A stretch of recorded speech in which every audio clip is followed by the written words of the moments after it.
예배 시간이 됐습니다. 다 같이 묵상 기도드림으로 수요일 예배 겸 송구영신 예배를 진행하겠습니다.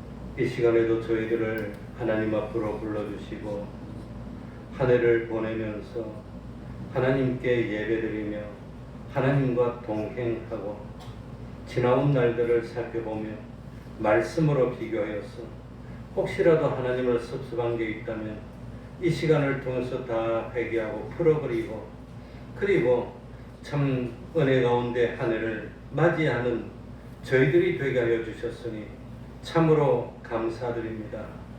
하나님 우리를 사랑하여 주셔서 독생자를 세상에 보내주시고 나를 위하여 대신 죄를 지시고 십자가에 피 흘리고 죽으심으로 사죄의 은혜를 베풀어 주셔서 죄 없는 자로 만들어 주시고 칭의의 은혜를 베풀어 주셔서 의로운 자로 만들어 주시고 화친의 은혜를 베풀어 주셔서 하나님과 화목된 아들 삼아 주시고 천국 백성으로 만들어 주셔서 영원한 생명을 허락하시고 영원한 하늘나라를 유업으로 상속받을 수 있도록 은혜 베풀어 주셨으니 감사할 뿐입니다.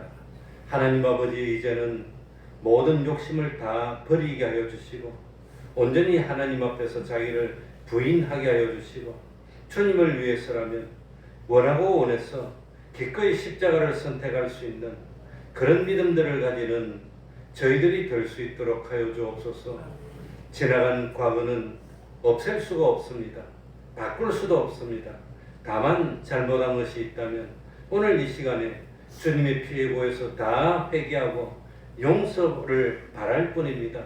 하나님 아버지 앞으로 남은 시간이 얼마나 될지 모르지만 그 남은 시간 온전히 하나님과 동행하며 영원히 후회되지 아니할 삶을 살 수 있는 저희들이 될 수 있도록 은혜 베풀어 주옵소서. 하루하루 지낼 때마다 온전히 주님의 형상을 이루게 하여 주시고 영원한 하늘나라의 창고에 마음껏 보화를 잔뜩 쌓는 보람을 누리는 복된 삶을 사는 저희들이 되게 하여 주옵소서. 하나님 아버지 우리 태평동교회 권속의 가정들 우리 하나님이 축복하시고 부족함이 없도록 채워주셔서 오는 한 해에는 진실로 참 하나님을 믿는 하나님의 백성으로서의 합당한 도리를 다하며 우리 하나님께 영광 돌리고 하나님 주시는 기적과 축복 같은 그런 복을 받아서 세계 모든 민족 위에 머리 될 수 있는 저희들이 될 수 있도록 은혜 베풀어 주옵소서.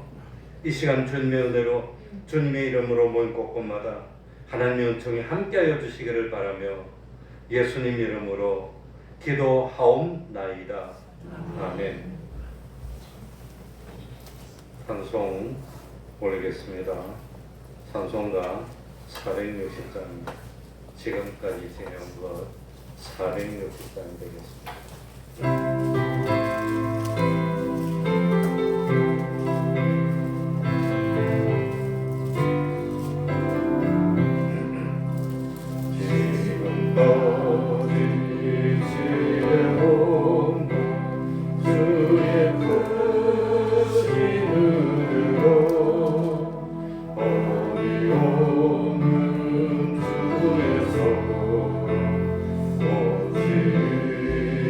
그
홀로 나로 온님 주께 받아 옷을 홀도 물던들 나를 위해 예비하신 고향집에 돌아가 아버지의 품 안에서 영원토록 살리로.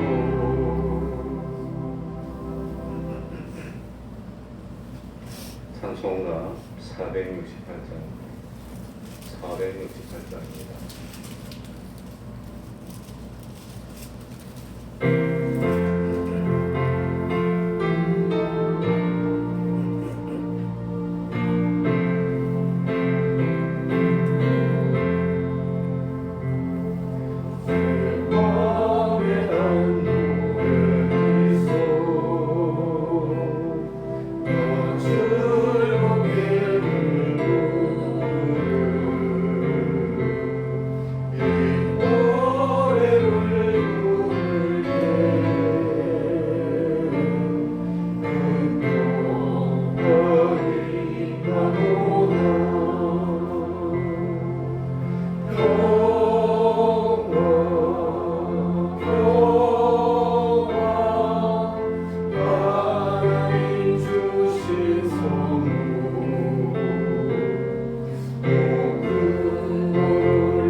예배를 위해서 통성으로 기도드리겠습니다.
하나님의 말씀 에베소서 5장 15절입니다.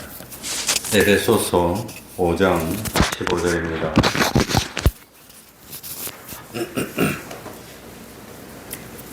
신약 성경 315쪽이 되겠습니다. 에베소서 5장 15절입니다. 제가 읽겠습니다.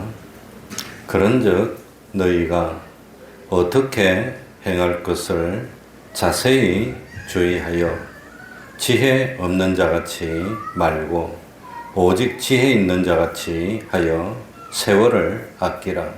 때가 악하니라.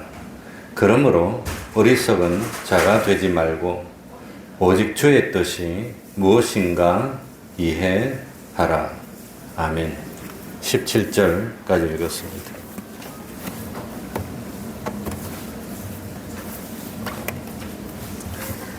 벌써 2025년 마지막 날이 됐습니다. 1시간도 남지 않았습니다. 한 해를 시작할 때가 엊그제 같았는데 벌써 마지막 순간이 됐습니다. 이럴 때마다 생각하는 것은 세월이 너무나도 빠르다는 겁니다. 그러나 이 시간의 흐름 속에서 어떻게 살아야 할 것인지를 자세히 주의하라고 성경은 말씀하고 있습니다. 지혜 없는 자같이 생활하지 말고 지혜 있는 자같이 생활하라고 말씀하고 있습니다. 이 말씀은 흐르는 시간 속에서 의미 있는 생활을 하라는 말씀입니다. 그러면서 덧붙인 말씀이 세월을 아끼라고 했습니다. 어떤 일이 잘 진행되어 나가다가 그만 중간에 일을 거르쳐서 원래 상태로 돌아갈 때 뭐라고 하지요? 도루묵이라고 그럽니다. 말짱 도루묵이라고 합니다. 새해가 시작된 것이 엊그제 같았는데 벌써 마지막 날이 되었습니다. 우리는 새해가 시작될 때 큰 기대를 가지고 시작했습니다. 여러 가지 좋은 계획도 세웠습니다. 마음의 다짐도 있었습니다. 그런데 참 돌이켜보면 생각했던 계획과 마음가짐이 지금까지 잘 이어져 내려오고 있습니까? 아니면은 그야말로 말짱 도루묵이 됐습니까? 우리가 1년을 보내면서 지나간 삶들을 한번 반성해 볼 시간이 됐습니다. 우리들의 삶을 돌이켜볼 때 하나님 앞에서 바른 삶, 지혜 있는 삶을 살지 못하고 어리석은 모습을 보인 때도 많이 있을 줄 압니다. 그래서 한 해를 보내고 한 해를 새로 맞이하는 이 시간에 하나님 앞에서 회개할 것은 회개하고 그리고 오는 새해에는 좀 더 지혜 있는 삶을 사는 우리들이 돼야 되겠습니다. 성경에서 말씀하시는 지혜와 어리석음의 가장 근본적인 차이가 뭐라고 생각합니까? 머리 회전이 빠르고 눈치가 빨라서 처세에 능한 사람이 지혜로운 사람입니까? 아니면 말귀도 잘 못 알아듣고 행동도 느린 사람이 어리석은 사람입니까? 성경이 말씀하는 지혜와 어리석음은 그런 뜻이 아닙니다. 성경이 말씀하는 지혜가 뭡니까? 잠언 9장 10절에 여호와를 경외하는 것이 지혜의 근본이라고 말씀했습니다. 하나님을 두려워할 줄 알고 하나님을 공경할 줄 아는 자가 지혜로운 사람이라는 뜻입니다. 반대로 어리석은 사람이 어떤 사람입니까? 시편 14편 1절에 어리석은 자는 그 마음에 이르기를 뭐라고 했지요? 하나님이 없다 하도다. 하나님을 없다고 생각하는, 하나님을 믿지 않고 하나님을 인정하지 않는 자가 어리석은 사람입니다. 아무리 이 세상에서 돈을 많이 벌었고 학식이 있고 권세를 가졌다 할지라도 하나님을 믿지 않는 자는 그 걸음이 멸망으로 가고 있으니 어리석다고 하지 않을 수가 없다고 하는 겁니다. 그러니까 참 한마디로 지혜와 어리석음의 차이는 어디에 있습니까? 예수 그리스도를 믿어서 구원을 얻은 자는 지혜로운 사람입니다. 영생이 있고 영생을 향하고 나가고 있고 영원한 행복으로 가고 있으니까 그것보다 지혜로운 것이 있을 수가 있습니까? 그러나 예수 그리스도 밖에 있는 사람은 어리석은 사람입니다. 왜 그렇습니까? 자기가 스스로 선택해서 멸망으로 가고 있으니 그것보다도 더 어리석은 일이 없다고 하는 겁니다. 그런데 중요한 것은 우리 믿는 사람은 이미 지혜로운 자가 됐습니다. 왜냐하면 예수 그리스도 안에 있기 때문입니다. 이미 우리는 지혜 있는 자가 됐습니다. 그런데 중요한 것은 뭐냐? 지혜 있는 자가 됐는데 지혜 있는 자처럼 살지 못하는 것이 문제라고 하는 겁니다. 그래서 오늘 본문의 말씀을 통해서 지혜 있는 그런 자의 삶을 사는 우리가 되라고 하는 겁니다. 그리스도인은 욕심대로 사는 사람이 아닙니다. 하나님의 뜻대로 사는 사람입니다. 한 해를 보내면서 망년회니 뭐니 하면서 길거리를 방황하고 술에 취하고 이리저리 사람에 휩쓸리는 그것이 과연 지혜 있는 거겠습니까? 그리스도인의 삶이라는 것은 내 마음대로의 삶이 아닙니다. 내 기분대로의 삶이 아닙니다. 내 욕심대로의 삶이 아니라 하나님의 뜻대로 사는 삶이 지혜로운 삶입니다. 하나님의 뜻대로 살면 내 능력, 내 힘으로 사는 것이 아니고 하나님의 힘으로, 하나님의 능력을 힘입어서 살 수가 있습니다. 이렇게 사는 것이 지혜 있는 삶이라고 하는 겁니다. 그래서 오늘 특별히 선택한 성경이 에베소서 5장 15절부터 17절입니다. 지혜 있는 삶은 어떤 삶이 지혜 있는 삶입니까? 삶의 목적이 뚜렷한 삶이 지혜로운 삶입니다. 삶의 목적이 분명한 삶이 지혜로운 삶입니다. 나는 뭘 위해서 삽니까? 나는 누구를 위해서 삽니까? 나는 인생을 다 살고 마지막에 후회하고 아쉽고 그런 참 인생으로 끝을 마칠 겁니까? 아니면 인생을 다 살았고 이제 마지막에 왔을 때 돌이켜보면서 나는 후회 없어, 나는 정말로 잘 살았어 하는 그런 삶을 살았습니까?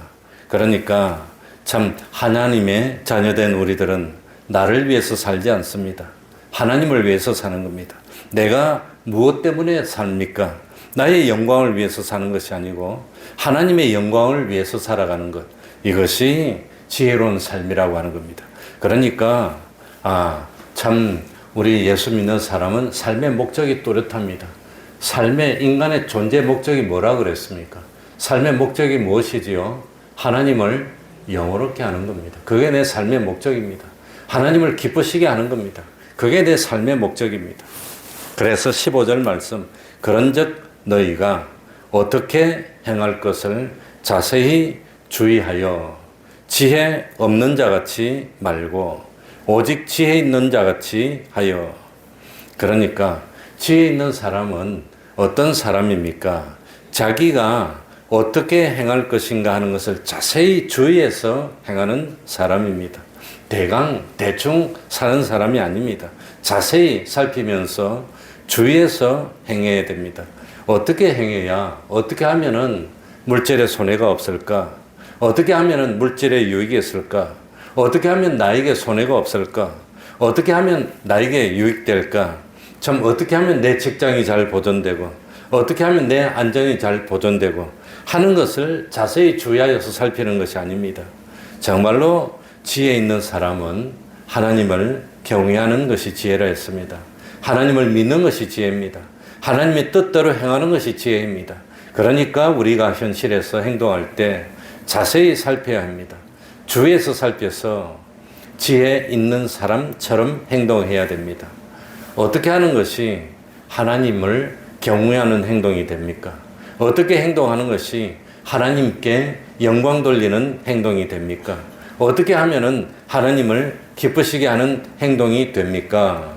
하는 것을 자세히 살펴서 참 하나님을 기쁘시게 하는 행동, 하나님께 용 돌리는 그런 행동을 하는 사람이 돼야 지혜로운 사람이라는 겁니다. 지금 세계는 어느 때보다도 더 불확실합니다. 지금 뭐 전쟁의 소식이 곳곳에 있습니다. 또 새로운 전쟁이 또 시작될지도 모르겠습니다.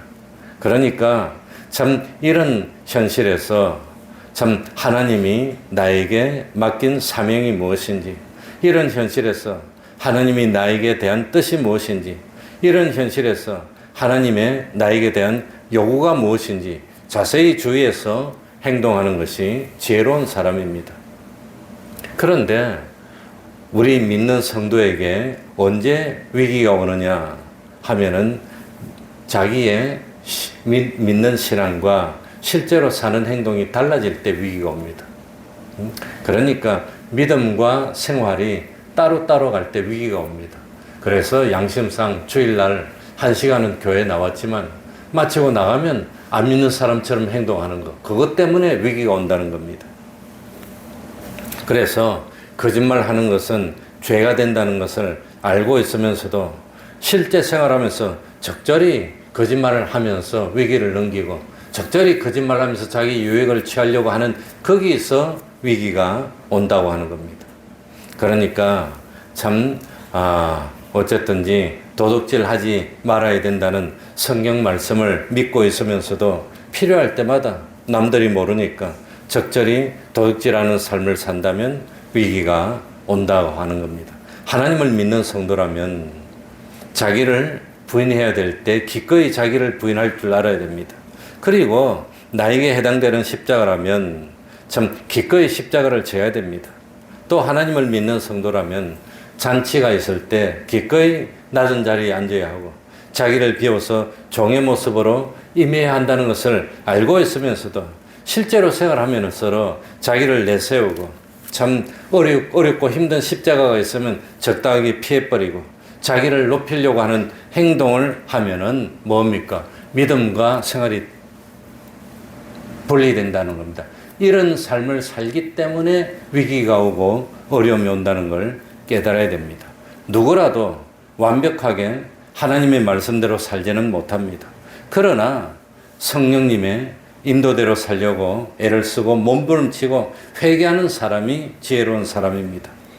그러니까 지혜롭게 살기 위해서는 행동의 우선순위를 분명하게 둬야 됩니다. 우선순위가 분명하게 되면은 지혜롭게 살 수가 있습니다.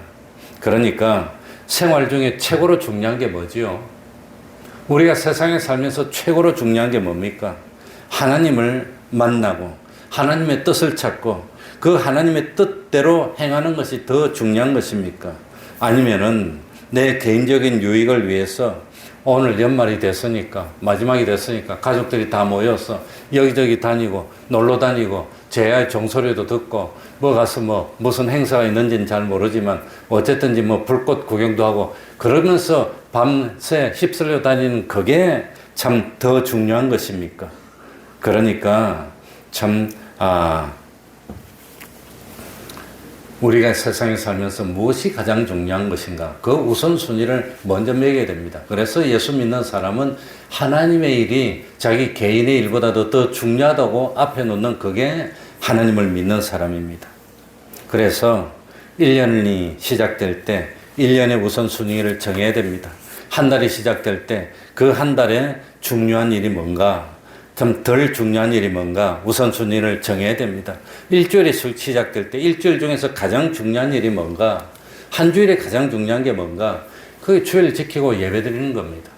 그래서 저는 직장 생활을 길게는 못했지만 미리 예견해서 이번 주일 참 정말로 바쁘고 힘들고 일해야 될 것 같으면 월요일부터 준비해서 주일 지키고 또 월요일부터 준비해서 주일 지키고 그런 식으로 삶을 살았습니다.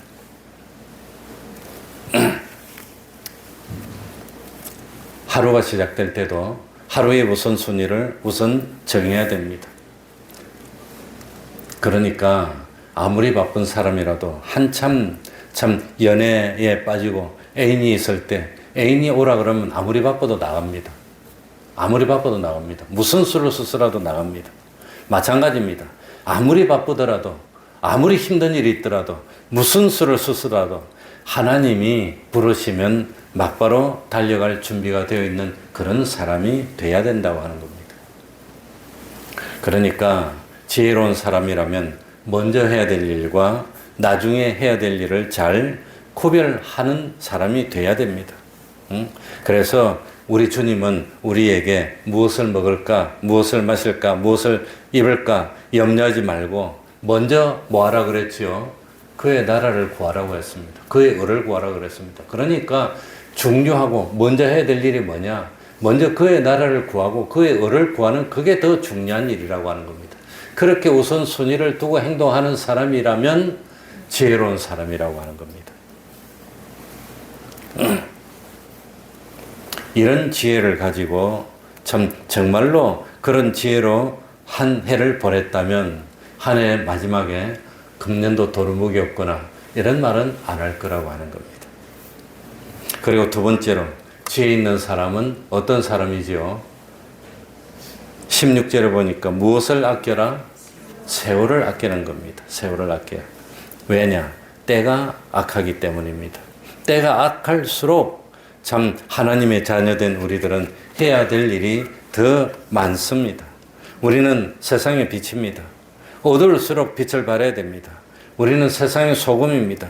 세상이 부패하고 타락할수록 짠맛을 내야 됩니다. 하나님이 우리에게 허락하신 시간이 무한정이 있는 것이 아닙니다. 제한이 있습니다. 머뭇머뭇하기는 너무 짧습니다. 시행착오를 거치기에는 너무 짧습니다.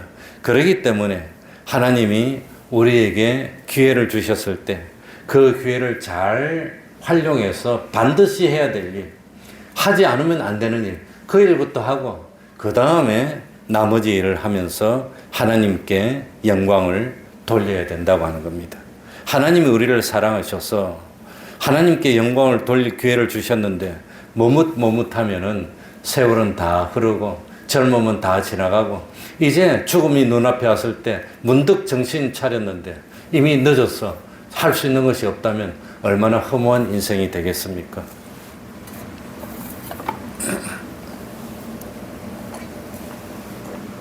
그러니까 세월을 아끼라고 하는 말씀은 기회를 놓치면 안 된다는 뜻이 있습니다. 기회를 놓치지 말라는 겁니다. 하나님께 충성할 수 있는 기회를 놓치지 말라는 뜻입니다. 우리들에게 주어진 모든 여건과 기회를 활용하는 것. 그래서 중요한 일을 먼저 하고 하나님께 영광 돌리는 일을 먼저 하는 것이 세월을 아끼는 겁니다. 그러니까 건강할 때 열심히 충성해야 됩니다. 병들면 충성하고 싶어도 못합니다. 건강할 때 한 번이라도 더 하나님에게 쓰임받는 우리들이 돼야 됩니다. 아프면 할 수 있는 일이 없어집니다. 그러니까 참 먹을 것이 있을 때 남을 도와야 됩니다. 먹을 것이 없으면 돕고 싶어도 돕지를 못합니다. 높은 지위에 있을 때 연약한 자를 돕고 가슴 아프게 하지 말아야 됩니다. 그래야 그것이 참 지혜로운 사람이 되는 겁니다. 지위가 없어지고 하면은 돕고 싶어도 돕지 못하는 때가 오기 때문입니다. 우리는 똑같은 시간 위에서 삶을 살고 있습니다. 아무리 권세가 높고 아무리 부유한 재벌이라도 1시간은 60분입니다. 다 똑같이 60분입니다. 하루는 24시간입니다. 이 세상에 어떤 권세가 있어도 시간의 길이를 늘릴 수 있는 그런 사람은 없다고 하는 겁니다. 그런데 지혜로운 사람은 어떤 사람입니까? 그 주어진 시간을 최대한으로 유익하게 활용하는 사람이 지혜로운 사람입니다. 그러니까 짧은 시간인데 시간이 정해져 있는데 그 귀중한 시간에 엉뚱한 일하고 안 해도 되는 일하고 자기를 망치는 일하고 그러면 얼마나 참 허무한 인생이 되고 맙니까? 그러니까 참 조금이라도 건강이 있을 때 조금이라도 여유가 있을 때 그때 최고로 중요한 하나님의 일을 하는 그것이 최고 지혜로운 사람이라고 하는 겁니다. 그래야지 나중에 문득 뭡니까?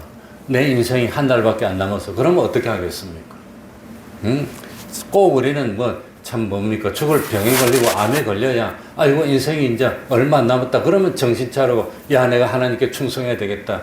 그런 말을 하는데 우리는 언제 갈지 모릅니다. 언제가 내 마지막이 될지 모릅니다. 그러니까 여유가 있을 때 기회가 있을 때 그럴 때 참 중요한 일을 해야지. 그럴 때마다 돈 버니라고 시간 보내고 문득 보니까 이제는 시간이 없어. 하나님이 오늘 정이라 부를 것 같아. 그럴 줄 알았으면 충성할 걸. 좀 노력이라도 할 걸 그러지 않겠습니까? 꼭 뭐 암이 걸리고 죽을 병이 걸려야 정신 차립니까? 그러지 않아도 정신 차리는 게 그게 지혜로운 사람입니다. 그러니까 부자와 나사로의 비유에서도 알 수 있듯이 부자는 나중에 음부에서 물 한 방울이라도 어찌할 수 있는 자유가 없었습니다. 그때는 후회도 늦었다고 하는 겁니다. 그러니까 내가 숨쉬고 살아있을 때 그래도 참 육체로 세상에 있을 때 그래도 참 힘이 있고 정력이 남아있을 때 그때 헛된 일에 시간 낭비하지 말고 참 하나님의 일에 열심을 내자는 것이 뭡니까? 세월을 아끼라고 하는 겁니다. 왜? 때가 악하니까 다 자기밖에 모릅니다. 다 자기밖에 모르고 돈 하는데 믿는 우리도 그렇게 살아야 되겠습니까? 그래도 여유가 있을 때 참 하나님께 쓰임받고 그래도 하나님 앞에 부끄러움이 없는 그런 삶을 살아야 지혜로운 사람이 아니겠습니까? 때가 악하다는 말씀 속에 숨어 있는 내용이 뭘까요? 때가 악하다. 때가 악하다는 것은 심판이 가까이 왔다는 뜻입니다. 그러니 종말이 오고 있다는 겁니다. 그러니까 신약 성경에서 끊임없이 강조하는 게 뭐냐? 주님이 다시 오신다는 약속입니다. 세상은 영원히 계속되지 않습니다. 우리의 인생도 영원히 계속되지 않습니다. 얼마 남았는지 알 수도 없습니다. 이제는 뭐 얼마 남지 못했습니다. 그러니까 참 우리 모두는 언제가 내 인생의 마지막이 될지 모른다는 것을 의식하면서 살아야 후회하지 않는다는 겁니다. 근데 사람들은 영원히 살 것처럼 인생이 영원히 계속될 것처럼 그렇게 행동하고 사는데 그래서 세월을 아끼라고 하는 겁니다. 영원히 계속되지 않습니다.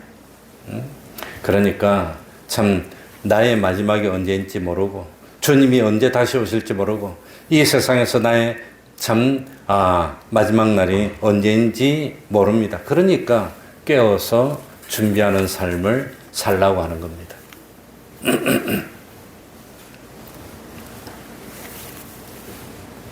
주기철 목사님 이야기를 잠깐 해드리겠습니다. 주기철 목사님도 훌륭하시지만 참 주기철 목사님의 사모님도 정말로 신앙이 좋았던 분이라 그럽니다. 주기철 목사님은 원래 결혼했는데 아내가 병으로 죽었습니다. 죽으면서 뭐라고 유언하고 죽었냐면 자기 교회에 신앙이 제일 좋은 사람이 있는데 집사님이 있었는데 그 집사님에게 내 대신 목사님을 좀 부탁한다고 유언하고 죽습니다. 그래서 사모님이 죽고 난 뒤에 그 자기 교회에 있는 그 집사님이 주기철 목사님하고 결혼을 합니다. 그 결혼을 한 그 사모님이 누구냐면 오종모라는 그런 사모님이었습니다. 일제시대 때 일본에서 유학을 하고 여고에서 학생들을 가르쳤던 분입니다. 인텔리입니다. 그런데도 주 목사님이 그때 자식이 5명이나 있었답니다. 아들이 4명이고 딸이 1명 있었답니다. 그런데 참 그런 자리에 뭡니까? 이분이 처녀의 몸으로 시집가서 목사님의 참 아무튼 바라지를 하는 그런 사모가 됐습니다. 일제의 핍박이 심했습니다. 신사참배를 강요했습니다. 그런데 주기철 목사님은 끝까지 신사참배를 반대하다가 투옥됐습니다. 만약에 이 사모님이 신앙이 없었다면 이렇게 불평했을 겁니다. 다른 목사님들은 신사참배 잘만 하면서도 참 집도 잘 돌보고 잘 하던데 당신은 뭐 유별나다고 우리를 이렇게 고생시키고 혼자 잘났다고 감옥에 있냐고 그렇게 불평했을 겁니다. 애나 5명이나 주렁주렁한데 내가 낳지도 않은 아들인데 내가 이걸 어떻게 돌보냐고 불평했으면 마음이 아팠을 겁니다. 그런데 이 참 오정모 사모님은 목사님이 감옥에 갇혀 있을 때 그럴 때 참 아무튼 아무런 불평을 하지 않았답니다. 그런데 목사님이 감옥 속에서 너무 힘들어하고 건강이 안 좋아져서 점점 견디지 못하니까 교회 장로님들이 돈을 걷어가지고 일본 그 고위 관리한테 가가지고 이렇게 해서 뭡니까? 가석방을 받아서 며칠 동안 풀려나왔다 합니다. 그래가지고 영문도 모른 채 목사님이 한밤에 나가라 그러니까 나와서 집으로 왔답니다. 집 와서 똑똑 두드리니까 누군가 싶어서 사모님 문 열어보니까 목사님이 딱 서 있어요. 깜짝 놀랐답니다. 그래가지고 그 사모님이 어찌된 일이냐고 물어봤답니다. 그러니까 나도 모르겠어. 가라고 해서 왔지. 그랬답니다. 그러니까 그 사모님이 뭐라고 했느냐 하면은 참 사모님의 속으로 이 목사님이 참 신앙을 포기하고 신사참배하고 우상을 섬기고 온 게 아닌가. 그래가지고 뭐라고 했냐면은 당신이 신앙을 팔고 살아서 나온다면 내 남편이 아니라고 가라고 그렇게 말을 했답니다.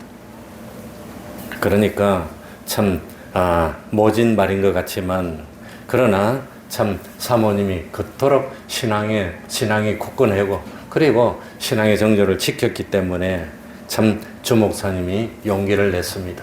그러고 난 뒤에 며칠 있다 다시 감옥으로 돌아갔습니다. 그리고 참 뭡니까? 계속해서 신사참배를 반대해서 모진 고문을 받다가 몸이 약해져서 마침내 하나님께 생명을 전하고 순교로 끝을 마쳤습니다. 어차피 한 번 죽어야 되는데 안 죽는 사람이 어디 있습니까? 어차피 한 번 죽는데 교통사고로 죽어야 됩니까? 병에 걸려서 죽어야 됩니까? 아니면 무슨 사고로 죽어야 됩니까? 한 번 죽어야 되는데 어차피 죽을 거 참 주님을 위해서 생명을 내어놓는 게 그게 제일 영광이 되고 참 용기 있는 죽음이 아닙니까? 그러니까 주 목사님은 기회가 왔을 때 기꺼이 하나님께 생명을 바치고 갔다는 겁니다. 이게 세월을 아낀 겁니다. 살다 보면은 힘들 때도 있습니다. 속상할 때도 있습니다. 너무 마음이 아파서 제대로 잠을 이루지 못할 때도 있습니다. 그러나 다시 생각해 보면은 힘이 들고 참 속상할 때 그때가 하나님이 나에게 기회를 주신 때입니다. 정말로 신앙 지키기 어렵고 세상 어렵고 힘든다고 생각된 그런 때가 기회입니다. 기회. 그런 때 신앙을 지키면 진짜 믿음인데 그럴 때마다 멀어지면 그건 온전한 믿음이 아니라고 하는 겁니다. 그러니까 그런 어려울 때 기회를 놓치지 말고 이렇게 어려울 때 신앙을 잘 지키고 더 열심히 내면 그건 진짜 믿음이라고 하는 겁니다. 그게 세월을 아끼는 겁니다. 하나만 더 하고 또 특송을 한다니까 특송을 듣고 그리고 기도를 하면서 한 해를 보내고 한 해를 맞이하겠습니다. 그리고 지혜 있는 사람은 어떤 사람입니까? 17절입니다. 17절에 보면은 그러므로 어리석은 자가 되지 말고 뭡니까? 어리석은 자가 안 되려면 뭡니까? 주의 뜻이 무엇인지 이해하라. 주님의 뜻을 먼저 생각하는 사람이 지혜로운 사람이라고 하는 겁니다. 세월을 아껴야 됩니다. 그러나 세상의 모든 일을 나 혼자서는 할 수는 없습니다. 그러니까 세상의 모든 일을 다 내 혼자 할 수 있는 그런 사람은 존재하지 않습니다. 그 모든 일을 다 하려고 하는 사람은 어리석은 사람이고 마음이 평치 못합니다. 그러니까 어차피 우리가 일을 다 하지 못할 때 어떻게 하는 것이 지혜로운 겁니까? 참 기도하면서 나에게 대한 하나님의 뜻이 무엇인지 내가 해야 될 제일 중요한 일이 무엇인지를 찾아서 그 일에 최선을 다하는 것이 지혜로운 사람이라고 하는 겁니다. 그러니까 우리는 주님의 뜻이 무엇인지 고요히 묵상하면서 주님의 뜻을 발견하고 그 뜻을 발견했다면 주님의 뜻대로 그 뜻만 이루면 그거는 최고로 성공한 삶이고 할 일을 다 했다고 하는 겁니다. 그러니까 참 자기 문제에 마음을 빼앗기지 말고 그 시간에 하나님께 우리의 마음을 드리는 내가 되면은 성공한 사람입니다. 우리들에게 어려운 문제가 생겼다면 그 어려운 문제의 모든 마음을 빼앗기지 말고 오히려 하나님께 마음을 모으고 하나님의 뜻이 뭡니까? 내가 지금 이렇게 어려운데 왜 이렇게 어려운 현실을 주셨습니까? 이런 현실에서 하나님이 나에게 요구하는 것이 무엇입니까? 하나님의 뜻을 찾는 그 사람이 지혜로운 사람입니다. 정말로 쉬울 때는 누구나 다 합니다. 어려울 때 하는 게 그게 진짜입니다. 내 신앙이 진짜입니까? 가짜입니까? 언제 드러납니까? 어려울 때 드러난다고 하는 겁니다.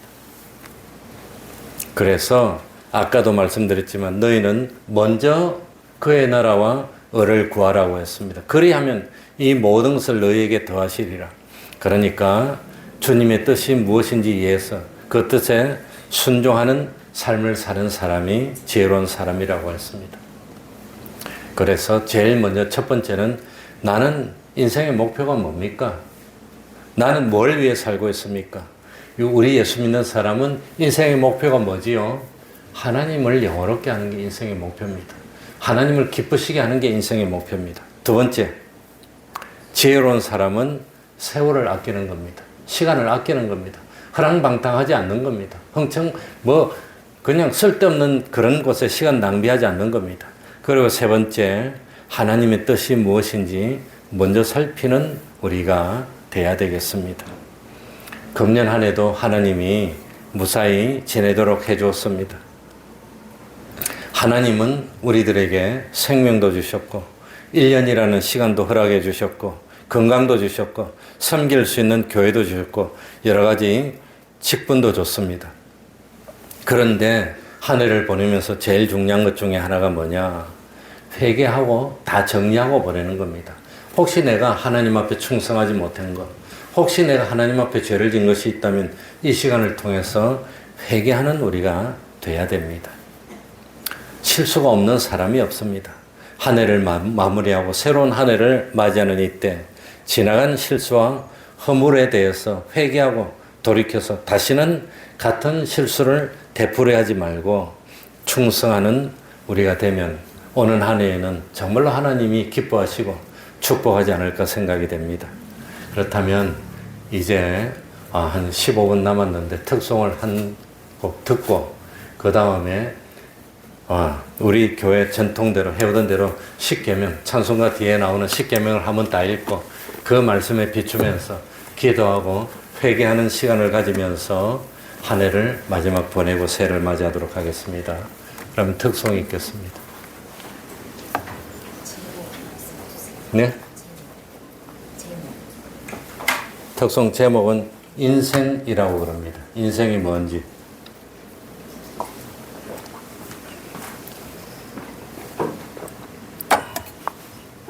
교회 가수 나왔습니다.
찬송가 뒤를 펴서 나오는 그대로 십계명을 처음부터 끝까지 한번 읽고 그리고 기도하면서 마지막 10분을 보내도록 하겠습니다.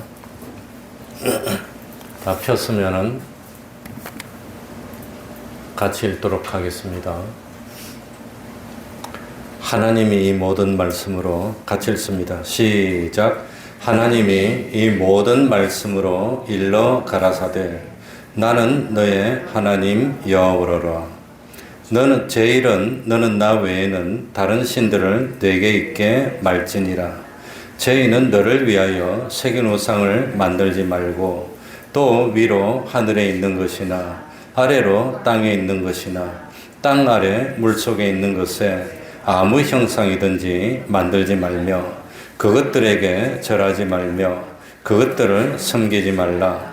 나 여호와 너의 하나님은 질투하는 하나님인즉 나를 미워하는 자의 죄를 갚되 아비로부터 아들에게로 3, 4대까지 이르게 하거니와 나를 사랑하고 내 계명을 지키는 자에게는 1000대까지 은혜를 베푸느니라. 제3은 너는 너의 하나님 여호와의 이름을 망령되이 일컫지 말라. 나 여호와는 나의 이름을 망령되이 일컫는 자를 죄 없다 하지 아니하리라. 제4는 안식일을 기억하여 거룩히 지키라. 엿새 동안은 힘써 내 모든 일을 행할 것이나 제7일은 너의 하나님 여호와의 안식일인즉 너나 내 아들이나 내 딸이나 내 남종이나 내 여종이나 내 육축이나 내 문 안에 유하는 객이라도 아무 일도 하지 말라. 이는 엿새 동안에 나 여호와가 하늘과 땅과 바다와 그 가운데 모든 것을 만들고 제7일에 쉬었음이라. 그러므로 나 여호와가 안식일을 복되게 하여 그 날을 거룩하게 하였느니라. 죄오는 네 부모를 공경하라. 그리하면 너의 하나님 나 여호와가 내게 준 땅에서 내 생명이 길리라.